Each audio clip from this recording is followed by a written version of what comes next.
We aim to help people who are interested in applying for a call center job and those who have just started their journey being call center agents.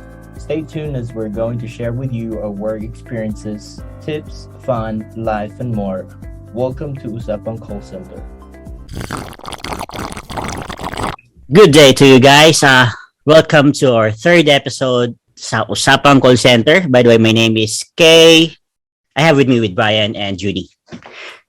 O nga pala guys, before we start our third episode, Brian will remind everyone that Hindi po kami professional but ang aim po talaga namin dito is to help those startup agents yung mag-a-apply pa lang din. So, we're gonna share tips. So, hindi kami professional pero it comes from our experiences. So, keep watching, guys. So, when you say it came from our experiences, so it came from our heart. So we will give you tips, our best answers that made us concur sa call center. So, yes. Ano-ano nga ba yung mga question? I mean, obvious naman yung tell me something about yourself siguro, no? Pero I will let Junie answer that. Junie, do you have something in mind? The very best answer on how you get along with the interviewer. If the interviewer will ask you about, tell me something about yourself. So tell me something about yourself. The first thing or the first tip that I'm going to share is to be concise. Yeah. Or to be brief or comprehensive. You don't have to take up too much time on your response.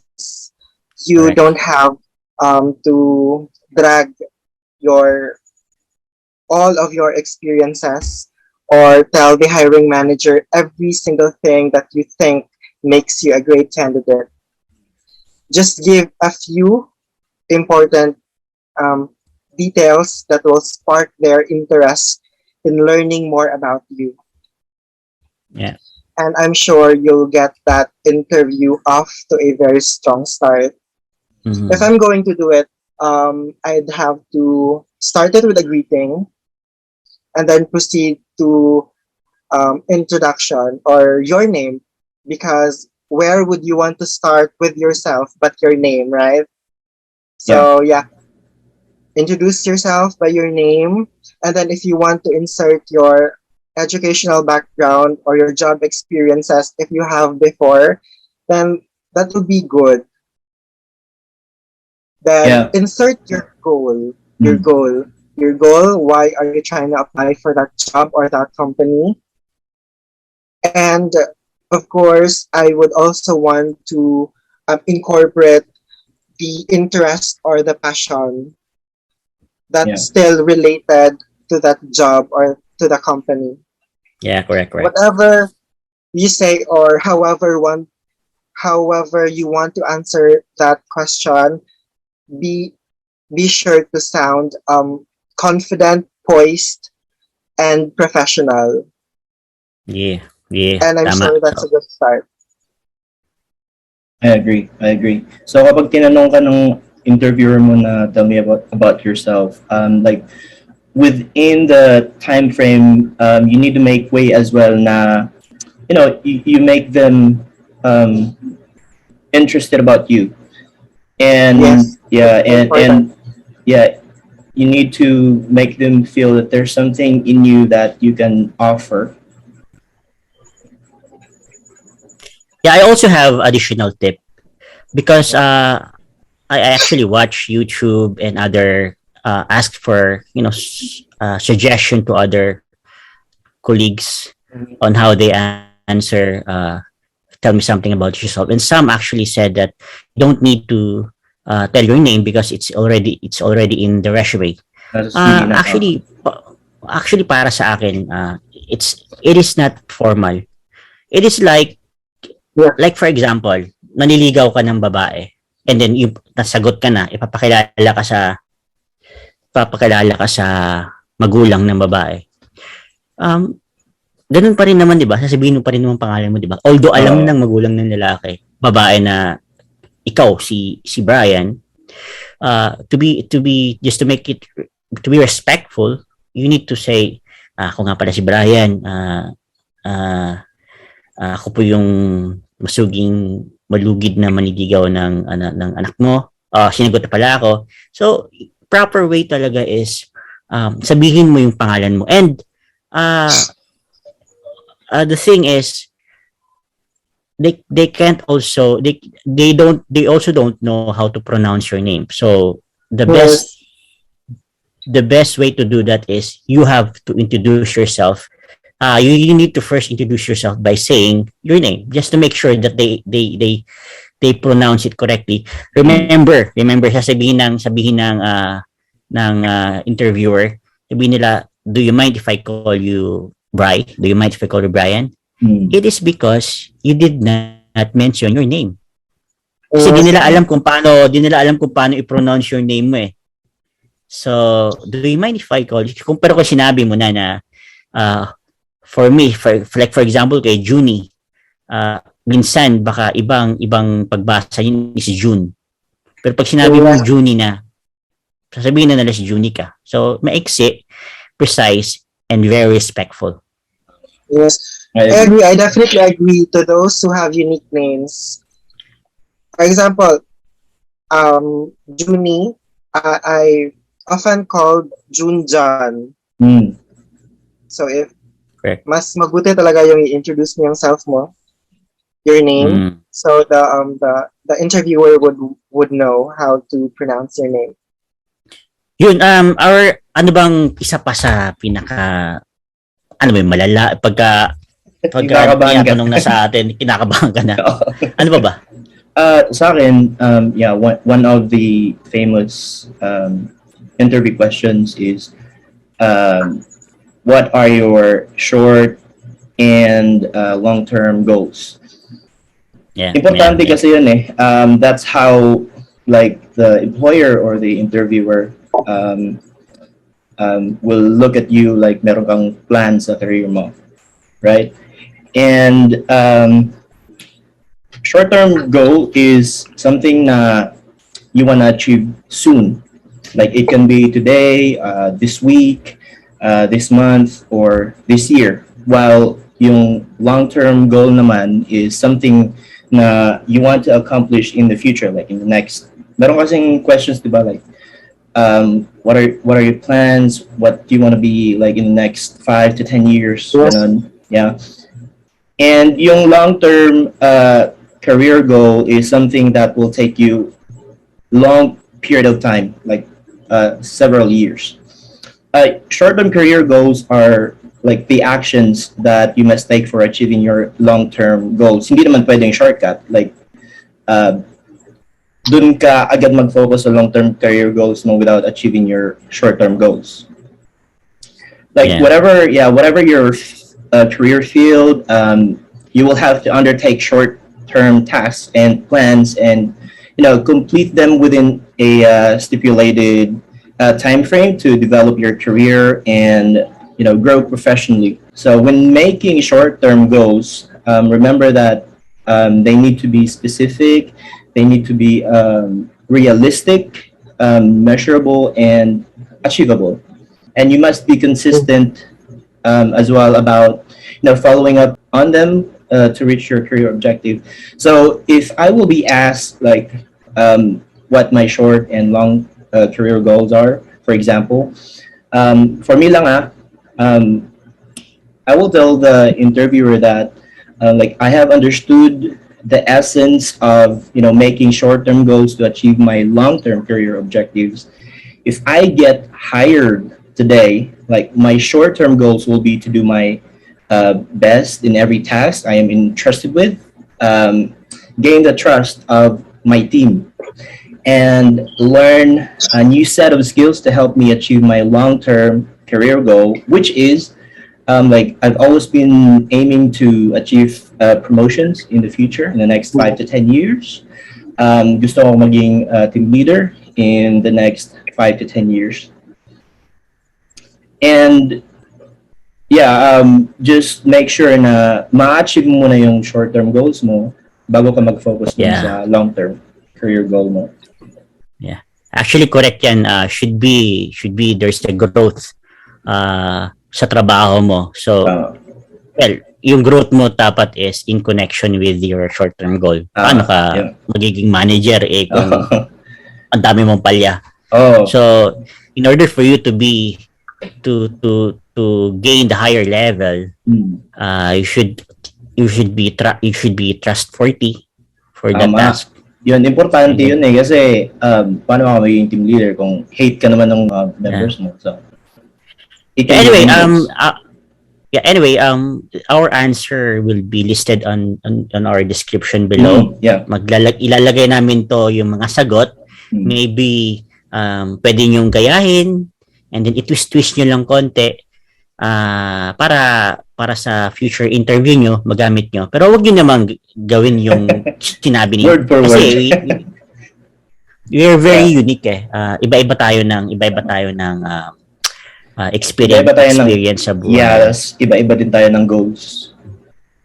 Although Juni did not tell his answer on his tip is all about his tip is all about the techniques on how to answer. He doesn't Yes. have. Do you have a I prepared believe answer? the answer to the tell me something about yourself is very personal. You take it to yourself kasi you prepare to Yeah. yourself. Saka be You just need to realistic. be honest. Yeah. You just need to Tama. be honest, no? Para the next question is May incorporate, diba? can be answered it very perfectly. Mm. Yeah. Yes. Well, but you can have an outline that would definitely help you an outline. But the answers or the phrasing that your sentences are for yourself and it's all about you. Yeah. How long should be your answer? For example, tell me something about yourself. 1 minute, okay na ba? Actually, para sa akin, the shorter the better. Kasi hindi mo naman Yes. pwedeng magsalita tapos nabubor na yung interviewer mo. And the more you talk, the more mistakes you commit. Exactly. I have a tip for that. I have a tip. In order to break the silence, yung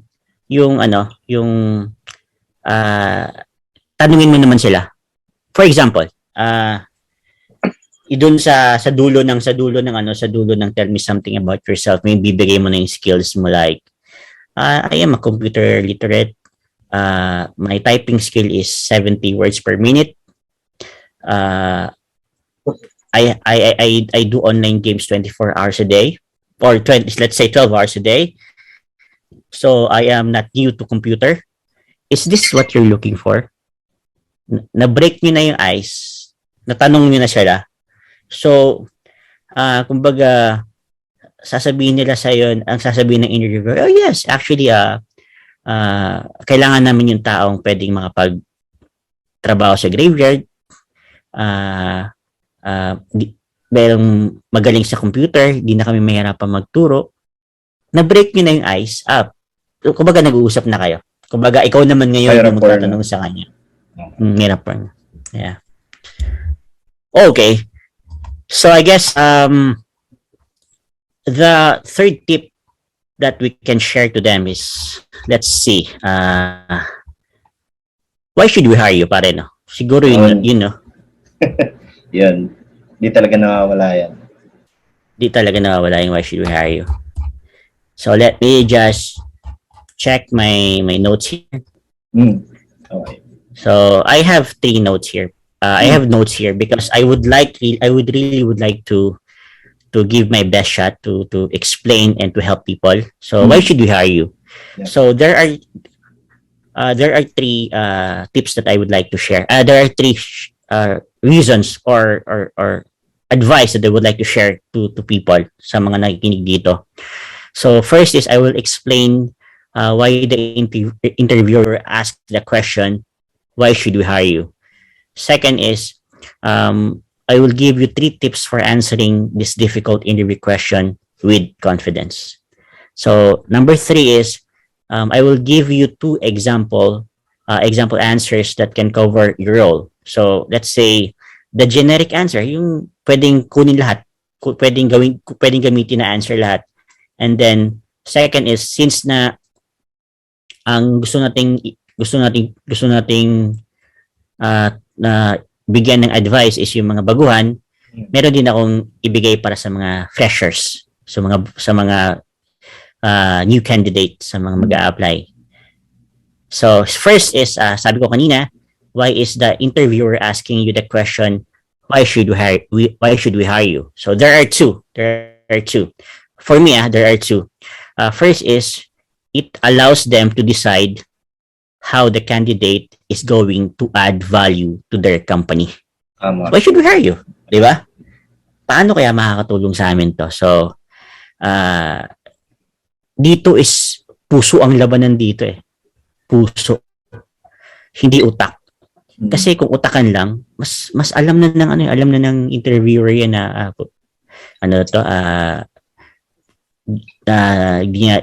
dinadaan tayo nito sa YouTube answer, dinadaan tayo nito sa mga Google answer, mukhang ready-made answer. So dito talaga is puso. Puso talaga ang labanan dito. Kung ano naman kung wala kang experience, ano naman kung galing ka sa karinderya nagtrabaho, di ba? Like for example, waiter ka, karinderya, taga-serve ka ng ulam at kanin sa karinderya. Ano naman kung ganun, sabihin mo yun, pwede kang na hindi ka basta-bastang sumusuko kasi ang alam mo, nakaupo lang yung call center, ako nga nakatayo lagi eh. So hindi ko susukuan yan, di ba? Patience. Ganun. Patience. Number 2 is ang daming candidates. Ang daming candidates sa call center. So all candidates, tatanungin sila ng ganito. So the interviewer, they will ask the same question. So may the best answer win. So the best answer is more likely to get hired. Alam mo yung puro kayo matatalino lahat. Ang interviewer, dito sila kumukuha ng panghugot kumukuha ng panghugot sa why should we hire you. Kung talagang talagang perfect, matatalino na lahat, ang ganda ng mga sagot, ang interviewer dito kumukuha ng best answer sa why should we hire you. So kailangan pinakamagandang sagot, nasa pusong sagot mo na yung isasagot mo sa kanila, kasi may ramdam niya. Kasi after all, kung same lang kayo ng talino lahat, kung ikaw yung outstanding sa sagot sa why should we hire you, malamang ikaw yung pipiliin nila. So number 2 tip ko kanina is tips for answering the interview question, why should we hire you, with confidence. So number 1, don't give just one reason why should we hire you. So wag lang basta isa. Give them at least 3 reasons. This will help you out. Marunong ko maghugas, marunong magplansya, marunong ko magsampay. 3. Wag lang yung marunong ko maghugas. Wag lang yung marunong ka maglaba. Marunong ka maglaba, sino magsasampay? Tatawag ka pa na magsasampay? Siyempre hindi. Dapat marunong ka maglaba, marunong ka magsampay, marunong ka magtupi. Kasi para at least lahat ng ginawa mo from the start to the end, ikaw lahat gumawa. Ikaw lahat gumawa. So, second is give unique reasons that show you can add value to their company in the role. Yung kanina sabi ko nga, unique reason galing sa puso.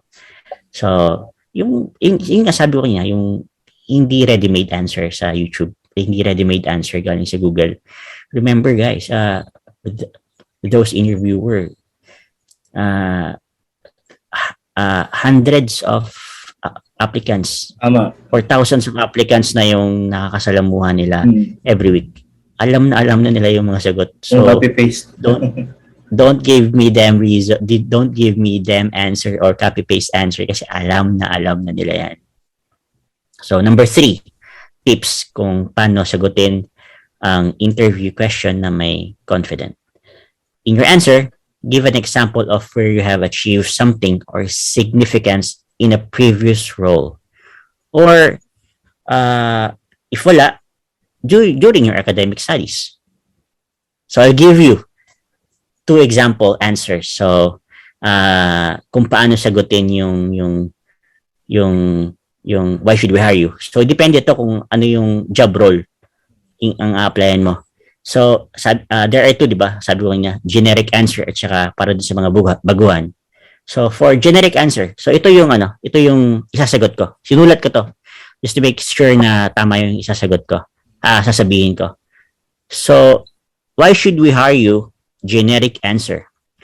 You should hire me because I will quickly add value to your business in this role. I am a self-starter and can be left alone to complete tasks quickly, diligently, and on time. I will bring positive attitude to the position that that the company give me or to my coworkers, and I will always take responsibility for my own professional development. For example, in my previous role, I helped my coworkers identify which documents are compliant and continually providing outstanding customer service. So, itong sagot na to pare, ito yung experience ko sa company ko ngayon. Let's say mag-apply ako sa iba, ito yung sasagot ko. So, itong next naman is para sa mga baguhan. So, interview question, why should we hire you? Answer, for fresher or those who have limited work experience. You should hire me because of my positive nature, the fact that I am very ambitious person that wants to succeed, and because I am somebody you can train up and develop to the person you should need to be. You should hire me because during my academic studies, I always put dedication to every assignments, projects, or school activity to make myself effective in every role I have. This proves that I am someone who can be relied upon, achieve, or complete task on time. So, yun. Yun ang sagot ko sa why should we hire you. Meron ba kayo dadagdag sa why should we hire you? Yeah, para sa akin, make sure na yung isasagot mo is personalized kasi gaya ng sabi ni Karen kanina, like, ang daming nai-interact na applicants yung interviewer. So, malamang kapag copy-paste yung answer mo, hindi galing talaga sa'yo, they will know. Yeah. Kasi baka may kaparehas ka ng sagot. And you will... Especially sa tell me something about yourself. Yeah, turn down talaga yun. Kapag narinig nila yung... For me, yeah. Answering the why should we hire you question could also be a very personal question. KR have mentioned the generic answer which says what you can bring to the table, what you could add to the company and the such. But if you would add something very personal, if you could turn the table and tell something about yourself, why should we hire you that would help me? That would be very memorable. It will make a memorable candidate. Correct.